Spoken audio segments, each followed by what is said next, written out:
Hello guys, my name is Amit Sani and I welcome you in this Daily Hindu Analysis video in the morning. These videos come in the evening. My Sir is taking MCQ lesson and on paid platform that course is going on very well, and 23rd of December it is. Let's start. A lot of issues and articles we are going to discuss here.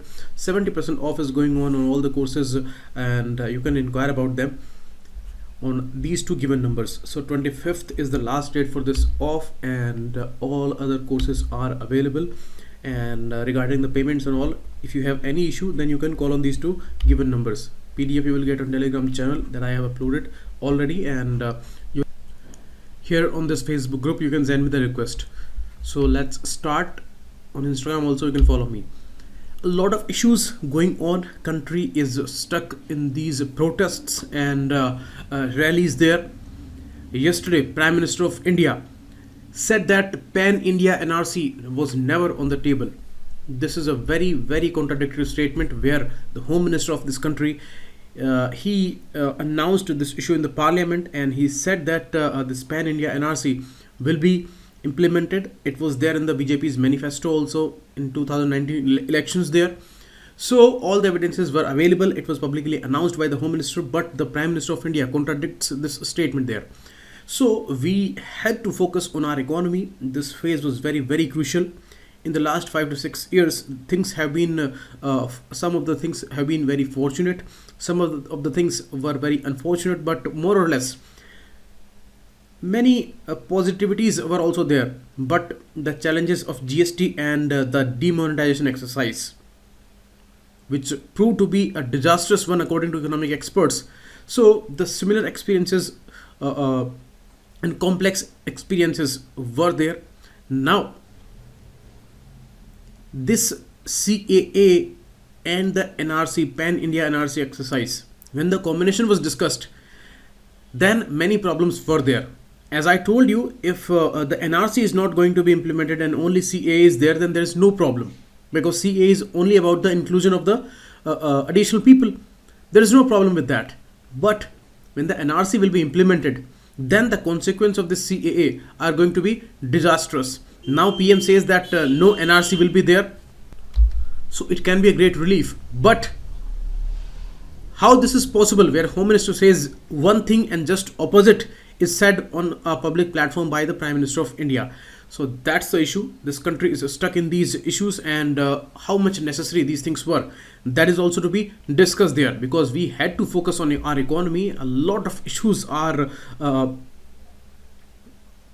surprisingly problematic in our economy, which should not have been there, but now these things are there. Food inflation is also rising, and the challenges for the common person, they are rising. But we are focusing on these unimportant issues. That's the main problem. One article is also talking about the same issue. We will discuss that. Mixed signals on NRC. PM Modi's remarks on the National Register of Citizens contradict the Home Minister's claim. As I told you in a reply to the MP's question there, Mr. Home Minister, he said this thing in the Rajya Sabha, that nationwide NRC will be there, and this also finds a mention in BJP's election manifesto there in the section of combating infiltration, and they clearly mentioned that NRC will be implemented across the country. And one more issue, one more contradiction of the detention camps. Prime Minister said that there are no detention camps in India. That is again a big lie, because the central government itself had circulated a document titled Model Detention Holding Central Manual to all the states and union territories on January 9, 2019. Means there is a dated document which was extended by the center to the states and the UTs, which is talking about the model detention and holding centers there. So that's the main problem. A lot of confusion, a lot of uncertainty, and the unstable minds in this country, they can pose a danger to the political situation of this country, democratic situation of this country, economic situation of this country, and that's the big problem there. Means some issues which are unimportant, they are sidelining the core issues of economy, core issues of development, core issues of jobs and all, and those are not even clear. and they are spreading more and more confusion, then it looks like they're just passing the time. So that's why it's a very very important issue. How much necessary these exercises were? Again, the biggest question is that. Next, railway unveils new signaling system. It's a great news.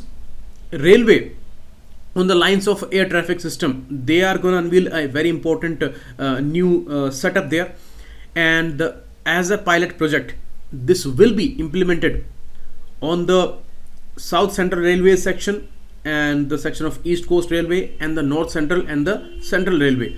So as a pilot project, costed 1810 crore rupees across 640 route kilometers. That will be a pilot project, and then it will be implemented throughout the country, and that is going to be 78,000 crore rupees project. So the final approval will be given by the CCEA, Economic Affairs Cabinet Committee, because it is a huge project and that involves around 78,000 crore rupees. So the final authority is the CCEA, who is gonna pass that. So they will approve. The approval is pending, but this pilot project will be there. So this is going to be a 4G based train radio communication system, and there the driver intervention will not be needed, and the set of the standards that will be followed by the system there, like the permissible speed limits and all. So that's important. So besides a centralized traffic control system similar to the air traffic control system, a remote diagnostic and predictive maintenance system will be implemented. This is something that this country needs today, and we are surely going in a right direction there. Railways, they are facing a lot of difficulties, and these accidents and all these are additional problems there. So this is going to be a very progressive and right step there, where technology is enabling the smoothness and the safety there. So that's very very important. Next, Arunachal to mark schools as hard and soft. Arunachal Pradesh, many difficult areas are there, many difficult terrains are there, accessibility is minimal there. So there, special teachers and the doctors and all, they do not want to serve because they are not very habitual to these areas, and the amenities are not available there, and it is very very difficult an area. The locals, they are habitual to these areas, but they do not get the services there. Why? Because teachers do not want to go there, doctors do not want to get posted there, and the people, they are deprived of the many facilities. So the teacher absenteeism is a big problem in these 3513 government schools across the state. So now they are coming up with a new initiative where they are gonna label these schools as hard schools, soft schools, and medium schools. And these are regarding their postings, means in their probation period and in the main period also, for 3 years they will be mandatorily posted in the hard schools where these areas are very difficult to reach, and they will be posted for 5 years in the medium category schools, and rest of the soft category schools they will be posted in. So these mandatory provisions will be important, and it is actually necessary in these areas. The same condition is there in the health sector and in other areas also, where these kind of rules are necessary, because the overall development and the inclusive development mainly that pertains to these specific areas where people struggle a lot, and to include them into the mainstream and the goal of the development there, these services are necessary. These basic education health services are very very necessary, but these rules are gonna implement the procedure there. So that's the main issue, and important for GS paper 2. Next, again a very important initiative called Palle Pragati. It is in Telangana, and Telangana Chief Minister wants lax officials, sarpanches there in the village areas, because a lot of issues of ignorances we observe there. So this Palle Pragati is a program aimed at comprehensive development of rural areas. Government has focused its attention on ascertaining the quality of works by constituting flying squads. So the main issue is of the accountability that will be fixed here, and that will be very much responsive here. Why? Because IAS, IPS and forest officers, they will be given the charge of inspecting works in 12 mandals randomly allotted to them, and they will be going in these areas like flying squads, and the sudden raids will be there. They will check the proper implementation of the schemes, the proper governance in those areas, and they will check on the lax officials there, and all issues of ignorances, they will be curbed there. So it's a very important initiative, very positive initiative. These kind of initiatives are needed in this country, where in states, especially in the rural areas, the development is a kind of a visionary idea, and that is rarely realized in the sphere of reality there. So to make these schemes working, to make the system working, to make the system accountable, this Pale Pragati is a very important program if they are going to implement it with all sincerity and honesty. So that's important. And here in the picture you see the Chief Minister of Telangana, K. Chandrasekhar Rao. Next issue, a problematic issue. Pragya Thakur is MP from Bhopal. She refused to move to a non-emergency seat despite being wheelchair bound. You see, the authorities on airport, they did not know about her wheel bound status, because in many videos it looks like she was walking. So the staff was not aware of this fact that she was a wheelchair passenger. She booked a front row seat, but according to the rules, the front row seat is not given to the wheelchair bound people, and that's why this was denied to her, and she complained about that, and due to that issue 45 minutes delay was there in the schedule there. So we have seen in many instances where common people, they have many emergencies, many issues are there, then rarely the flights are delayed. But here she is an MP, and the flight was delayed because she complained about the issue that she wants a front row seat, but according to the rule that was impossible. But still she was very much adamant on that, and she refused to move to a non-emergency seat despite being wheelchair bound. So this is the conduct of the representatives in this country, who always give direction to others to follow rules, but what is their status, this is all visible. And she is the same person who has created many controversies in the issue of Mahatma Gandhi's recognition as a patriot, and she created controversy in the Hemant Karkare's issue. So many controversial statements she has passed in the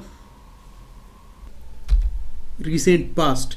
So this is all a big question on the responsible people, that how this country is going to follow the rules, where the elected representatives, the MPs, they do not want to go in that path.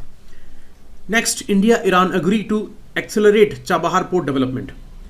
Recently we discussed that, and I posed a question there where India, Afghanistan and Iran officials, they met there, and they decided this matter, that Chabahar port development is very important, and we will expedite this process there. So in the 19th India-Iran Joint Commission, you can see these two ministers, S. Jaishankar from India and Mr. Jawad Zarif from Iran there. They are saying that it's a historical meeting, and we will accelerate the whole process. India's commitment is huge there, and that's very important for us. So let's look at that question that I posed there. Chabahar port is located on the Gulf of Persia and is the only oceanic port of the country of Iran. This statement is half correct, half wrong. It is the only oceanic port of the country Iran, that's correct, but it is not located on the Gulf of Persia. Why? Because it is Gulf of Oman, not Persia. You can see in this picture, this is Chabahar here, Gwadar port in Pakistan here. This is the country of Oman. This is Gulf of Oman here.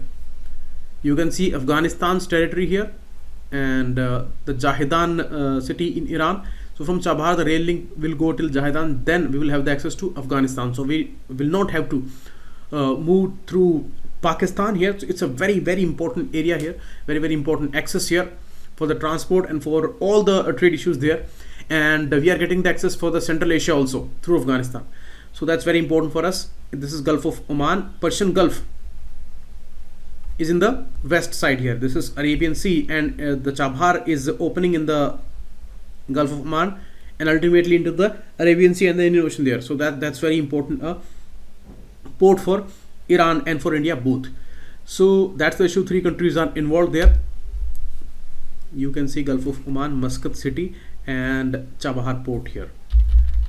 So this is how. And India, Afghanistan, Iran recently met to discuss the issues in the implementation of Chabahar port development in Iran, and it was the second meeting of the follow-up committee of implementation of the trilateral Chabahar agreement between India, Afghanistan, and Iran. You can go through the text here. The TIR convention is also mentioned. That's a very important convention that was signed in 1975, and it will continue to be used for cargo movement between these countries till the time they finalize a new protocol to harmonize the transit road and customs there. So till that time, the ongoing TIR convention will follow there for the cargo movements there. Okay, you can see how it is important for us. You can go through the text. We have discussed these things in the past, so please go through the text and the TIR convention here. This is actually called a Transports Internationaux Routers. That's why it is called TIR, and this was concluded in Geneva in 1975 to simplify and harmonize the administrative formalities of international road transport. So that's why it's important. Next information, Ashraf Ghani, who is again elected as a president of Afghanistan. So he will serve the second term now. That was a very controversial election there. The Independent Election Commission gave this data that he won 50.64% votes, and that's a great news for Ashraf Ghani. Afghanistan is going through one of the worst phases in the history there, and the geopolitics is very, very devastating for this country, and it has been there for around 50 years now. Taliban is claiming a lot of ground there, a lot of political ground there. So that's not a good news for the Afghanistan government, which is nearly non-functional, and it does not have much power today practically in Afghanistan. Taliban is claiming a lot there, but you see, this election was very, very crucial, very, very important, and power to the Afghanistan government was very necessary. So for all the countries, for all the region, the stable government is enormously important. Okay, Abdullah was the nearest rival, and he was the chief executive there, but he is beaten now by Ashraf Ghani, and Abdullah got only 40% votes there. So, and this election was actually very risky in terms of the instability and the threats there. UN Assistance Mission in Afghanistan, UNAMA, it provided support to the electoral authorities, and that has welcomed the announcement of the preliminary results there, and they are concerned about the grievances there, because as soon as the election was completed, many issues of illegal balloting, vote stuffing, that came to the surface. A German firm supplied biometric machines to stop people from voting more than once. So it was actually well managed election also, and utmost care was also taken according to the officials. It was meant to be the cleanest yet in Afghanistan's young democracy. So every detail regarding to this election was unique and important. Next issue from China. Hong Kong protesters rally for Uyghurs. Hong Kong protest is going on, and it is not stopping till now. Now they are extending support to the Uyghurs there. Uyghurs, a very controversial group in China. As the reports and the observations tell us that China is suppressing them like hell. They have brought up detention camps there, which Chinese officials call education camps for these radicalized youth of Uyghurs, and they are saying that we are de-radicalizing them, and nothing against the state will be tolerated. Now the allegations are such that China claims to be a great democracy, but it is not actually a great democracy. Many issues of suppression we have seen in the past, and now these are going on in the issue of Hong Kong protests and in the issue of Uyghurs. One thing is evident, that Chinese authorities and the officials, they want to suppress people, and they do not tolerate the criticism against the government there. So around 1,000 people had rallied calmly, waving Uyghur flags and posters, and they took part in the latest demonstrations in over 6 months of unrest.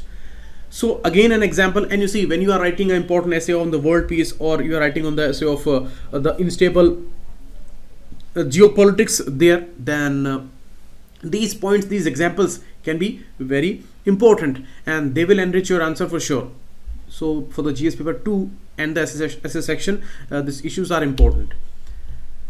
Next, delay in sending impeachment articles to Senate unfair. First of all, we need to discuss a particular question on that issue, because this is a unique issue, and after many decades, this thing is new in the geopolitics of this world. In USA, the House of Representatives, as the Lok Sabha is there in India, there is HOR, House of Representatives, the lower house, has the sole power of impeachment. Is it correct? Yes, it is correct. While the Senate has no role in it. Actually, Senate has an important role, and it is going to try that impeachment process. So the sole power of impeachment is there with the HOR, and the Senate is going to try that. So this is wrong. Second, if the president is found guilty and removed, the vice president also has to step down there.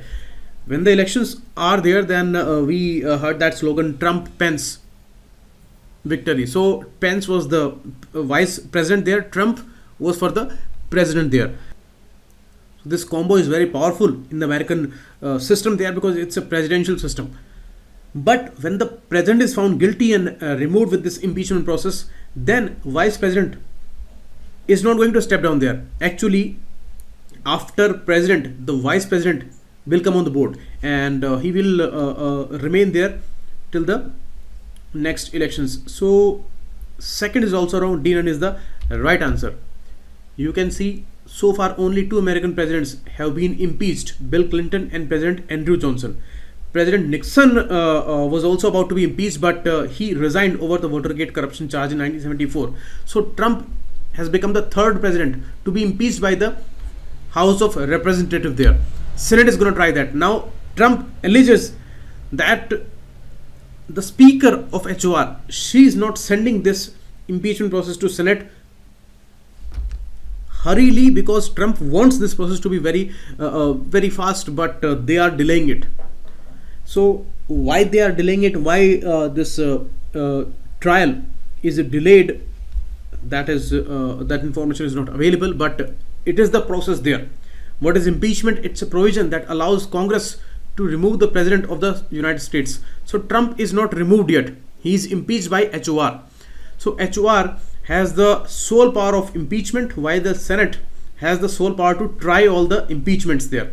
First, the person will be impeached, the president will be impeached, and then the trial will be there. And the Chief Justice of the Supreme Court has the duty of presiding over impeachment trials in the Senate. That's very important, a condition. And the grounds are given here, they are mentioned here. An abuse of power by high level public official is the real meaning of all these terms there. Means treason, bribery, or other high crimes can be there, but the domain is very wide. But mainly it should be the abuse of power. So Trump is accused of that. And first, the House votes. When the full House votes, if one or more of the articles of impeachment gets a majority vote, then the president is impeached, and then the Senate trial is going to be there. And if the 2/3 votes are against the current president, then he is removed from that post. So this is the issue of process of impeachment in America. This is given in this picture here, and Trump alleges that the Speaker Nancy Pelosi is intentionally delaying this transmission of the article of the impeachment to the Senate there. So that's the issue. Next year there are elections, but before that what happens, we have to see. If the Trump is removed, then the thing will be totally different there. Now one issue relates to WTO, the main article today, by J. Manoj Sanklecha. India has been complaining about the appellate body of WTO. India says that the process is very problematic. It is never in the favor of the developing countries there. WTO as a body, since its inception, has been biased towards these powerful and more stakeholding countries like America, and it never fulfills the main aim there to support the developing countries, because many instances we have seen where the processes are always against the developing countries like India. We have lost some cases there in WTO, and the appellate body is the main problem there. We have complained that this body is a non-functional body, and America has used a veto there in the fresh appointments. So the fresh appointments are not happening, and the three remaining members, out of these three, two are retiring now. So this body practically will be a non-functional body. So the demise is apparent, and the writer says that there is a lot of negativity and hopelessness with this issue of demise of appellate body. But the hopelessness should not be there, because it is actually an opportunity for all the countries where this appellate body was supposed to do some task, but that was not a huge task, as the process was there before this appellate body. Earlier, the GATT concerns, they had a dispute settlement system. So now, after the demise of this appellate body, we are again returning to that dispute settlement system that had many problems. But you see, this is not a big issue according to the writer. He says that this appellate body was set up in 1995 as a safety wall against erroneous panel reports. Why? Because earlier than 1995, what was the system? They came up with a particular system of reverse consensus, where they said that the reports which will come regarding the disputes, they will be automatically adopted if the members are not going to object. But to eliminate the likelihood of erroneous panel reports, because the reports, they can be very much with the errors. So to eliminate this likelihood of erroneous panel reports, the membership proposed the establishment of an appellant body, and the adoption of the report was postponed till after such panel was adjudicated by the appellate body. So first the appellate body is gonna adjudicate on that matter, and then only the report will be adopted. So this was the safety wall there. So it was an important task, but it was not something that they cannot do without this body. Now this body is ending, where all the members are retired, or it's a non-functional body practically. Now the writer said that although it's the evidence of the turbulent time in WTO and in the world trade scenario, but countries, they are managing the situation, because surprisingly the GATT dispute settlement mechanism, that has given some positive results there. Even where panel reports were not adopted by states, they served as a basis for the parties to bilaterally solve their disputes in a mutually satisfactory manner. Means countries on their own, they are managing these situations in a better way without the appellate body. Also, we have examples of Indonesia, Vietnam, where a no appeal pact was signed. The example of European Union, Norway and Canada, which have agreed on an interim appeal system there. So these are the alternatives they have brought in the process, and they are actually mirroring that process of appellate body there. So the alternatives are available, means it's a kind of an opportunity also at this time, where countries, they can manage the disputes mutually. How? You can simply take an example. If one person is smart and the one person is very naive, then the suppression and the exploitation will be there for sure. But if the naive person also becomes a smart person, then there are two smart people, they will check on each other. So the exploitation and the suppression will not be possible, because both of them will take care of each other, and ultimately they will understand that the mutual issue is more beneficial, and it is better to stay controlled. This is something with this dispute mechanism system, where the appellate body will not be there, but the countries, they have this opportunity to go in that smart path, where the mutual cooperation will be a necessary condition to go further. So whatever concerns have been there in WTO, they are regarding the trade remedy matters. When the appellate body will not be there, then all those concerns of biasness will also not be there. This is also a condition, and the countries, they will go for their own decision making, like where to put some sanctions, where to apply some countervailing duties, anti-dumping duties and all, like we have done in the case of China, where China was dumping its cheap steel in India, then we applied the anti-dumping duty there. So it was all our decision.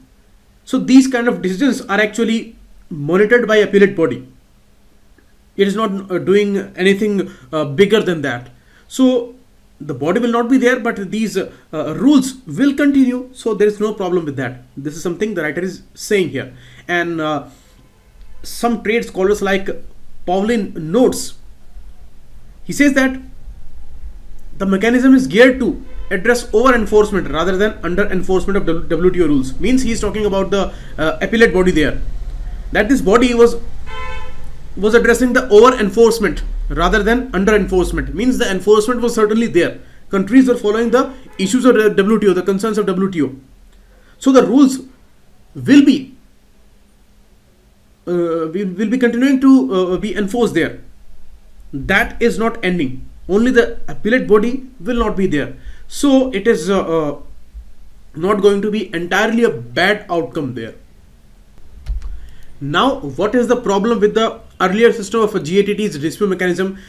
All countries, they could use their veto always. Means any issue is there, they will use their veto. So the process will be delayed for sure. But surprisingly, it has given better results than the appellate body's mechanism. You see, a remarkable 71% of panel reports were adopted using the earlier positive consensus rule. So this is the evidence that it is not a huge problem when the appellate body is not going to be there. So you can see in some, although the fall of the WTO appellate body represents a turbulent period in the history of trade disputes, but by no means it spells that the end of the WTO altogether there. On the contrary, it presents an opportunity to the members to rethink and iron out some of the creases with the present system. So this is all today. We will meet again tomorrow, and one very crucial data is given in the graphical picture there. We are talking about the CA issue, NRC issue, and the documents have become very, very important thing. Now, what are the certificates, documents a normal person has, and what is their status, and how many people they are having these documents there? The data shows birth certificates in 2000 year, only 56% people or 56% of newborns, they were registered. Today only 15% births are unregistered, means around 85% newborns are registered. So that's a good thing. Passport, 7.96 crore people, only 7.96 crore people in India, they have valid passports. And bank accounts, around 80% adults, they have their bank accounts with them. Voter ID, 92% people, they have their voter IDs. And educational certificates, the data is given here regarding the gross enrollment ratio also. But our main focus is on the Aadhaar card, which they have popularized like hell. 89.6% of the population have Aadhaar card. The coverage was particularly low in Assam, Meghalaya and Nagaland there, where the protests are very intensive. But the main issue, one line is extremely crucial. The Aadhaar Act says the card cannot be a proof of citizenship. Tomorrow, if the NRC is implemented for the whole country and the people show their Aadhaar cards, then they will not be counted as Indians there. That's a very important statement and a very important data. So they may ask you about these things in the exam also. So thanks a lot. Keep watching. It was Amit Saini, and arrange your thoughts on these crucial issues and gather more and more data.